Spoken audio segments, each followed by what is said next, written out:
Hello বন্ধুরা, আজকে আমি ডিমের হালুয়া বানাবো। এখানে আমি 11টা ডিম নিয়েছি। 1 কাপ দিচ্ছি চিনি, আর এখানে দিচ্ছি ঘি। আমি দিচ্ছি 4টা এলাচ, একসাথে ফিটিয়ে নিব ব্লেন্ডারে। গুঁড়ো দুধ দিচ্ছি 2 চামচ দেব, আর 1 চামচ দিচ্ছি। এটাকে আমি পাত্রে ঢেলে নিচ্ছি। আমি চুলাটাকে অন করছি, কিন্তু একদম হালকা আঁচে রান্না করতে হবে এটাকে।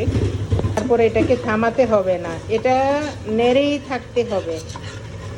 এটা ঘনত্বটা এরকমভাবে হয়ে আসছে, এটাকে থামানো যাবে না, হাতটা কোনো মতেই থামানো যাবে না, এভাবেই বানাইতে হবে। নামাবার আগে আরেকটু ঘি দিয়ে দিচ্ছি ফ্লেভারের জন্য। হয়ে গেছে, এটাকে আমি এখন নামিয়ে ফেলবো। এই যে এমন হয়েছে। এটাকে আমি লাড্ডুও বানাইতে পারি বা এমনিও রাখতে পারি।